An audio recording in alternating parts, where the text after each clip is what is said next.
Before we get into the meat of today's video, I want to quickly let you all know that from now until the 30th of December 2023, you can pick up a free copy of Avatar Frontiers of Pandora alongside the purchase of eligible AMD hardware. This offer extends to the majority of our Radeon 7000 series graphics cards, including the Nitro Plus, Pulse and Pure variants, as well as a selection of AMD Ryzen based CPUs.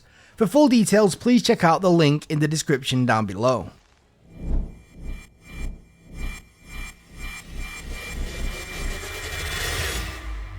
All the gameplay in this video was recorded using the SAPPHIRE Nitro Plus RX 7900 XT graphics card at a 4K resolution using the game's ultra quality preset, alongside a 60fps framerate limit, and upscaling is set to FSR2 quality mode. Right off the bat, put simply, Avatar Frontiers of Pandora has got to be one of the best looking, most well optimized games I have ever seen at release. Whilst the game can be fairly heavy to run maxed out, its scalability can be considered to be just as impressive as its visuals. However, in this video, I do want to mostly focus on the visuals, hence the 4K Ultra setting, 60fps cap, and plenty of very pretty panning shots. Unfortunately, due to the relatively low bitrate offered by YouTube even when streaming 4K video, the game is simply unable to look anywhere near as close to its best, especially during the chaos that is moment-to-moment gameplay. And for that reason, I'm not really going to focus on gameplay at all in this video. The reality is, yes, it follows very closely to the typical Ubisoft open world structure, and whilst to some that may sound like a bit of a negative, there's no denying that there's a huge section of the gaming community that really enjoys this sort of setup. I mean, just because something is polarizing doesn't mean that it's bad, and if anything, it makes the game a pretty safe bet for those that do enjoy this kind of setup. Another reason that I'm mostly ignoring gameplay is simply because this is one of those super rare occasions where I'd personally recommend a game regardless if you're into the game design, story or structure, because for those that are truly into gaming tech and graphics, this is one of those games that you're really going to want to check out running in real time for yourselves. Personally, and despite producing videos for a graphics card company, I'm a firm believer that graphics in like 99% of cases come in second to gameplay. My interest in the latest and greatest computer hardware is mainly due to how it can improve my performance, and thus, presentation improvements are to some degree just a bonus. Sure, I love my games to look super pretty, but ultimately, I want to prioritize them running at a level that feels nice and responsive. And with that said, I'm honestly having a lot of difficulty when it comes to articulating just how impressive this game is in terms of its geometric detail and lighting complexity. Thanks to the always-on ray trace global illumination, one of the biggest limitations that we see in most games that feature super dense foliage is all but erased. No longer does the lack of direct lighting result in ugly flat looking shading or physically inaccurate brightness and occlusion.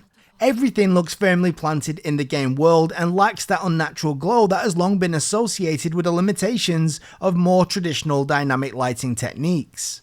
Over the past few years, a lot of the discussion around video game graphics has been focused on various forms of real-time ray tracing, and alternatively the potential of Unreal Engine 5, especially when it comes to features such as Nanite for geometry and Lumen for lighting. I'd pretty much convinced myself, at least to some degree, that any huge graphical leaps were going to be coming from either extreme ray tracing presets or UE5. It's as if the narrative was that we'd pretty much reached the limits of traditional rendering techniques, but what games like this and engines like Snowdrop prove is that with some clever engineering, there's still plenty of room to push the visual envelope without breaking the bank on performance budgets. Normally, when I make a video covering a game that's offered in a bundle alongside our hardware, I would include a performance overlay, talk about the gameplay and stuff along those lines. However, since Avatar offers so much scalability in its settings, whilst also offering a superb FSR2 and FSR3 frame generation implementation, the options are there for those that want to target specific resolutions and frame rates. Whilst there is no frame generation used in this video, I did manage to spend a bit of time with the technology, and I have to say that I was extremely pleased by the vast improvements that have been made since its earlier implementations. It now works great with variable refresh rates, has much better frame pacing in general, and overall it's really shaping up to be an awesome bit of kit that I hope to see implemented into many more games in the near future. Unfortunately, due to the way that frame generation actually works both for AMD and Nvidia, there's not actually a good way to demonstrate the technology via video without recording uncompressed footage at a synced 120fps and analysing each frame in post. I personally recommend checking out channels such as Digital Foundry or Hardware Unboxed for their coverage of FSR 3 in Avatar, but based on my own testing, I'm personally very impressed. In short, Avatar Frontiers of Pandora is legitimately one of the most impressive releases of 2023, at least technically speaking. If you're rocking some decent hardware, love graphics tech, or even just the Ubisoft open world formula, you should most certainly be checking this game out. Seldom is a game able to force me to reevaluate what is and isn't possible in this medium, but this game managed it.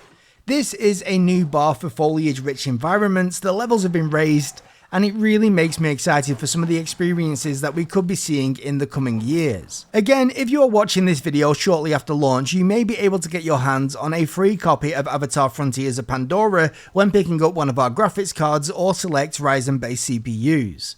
For more details, check the link in the description down below, and until next time, thanks for watching, bye bye.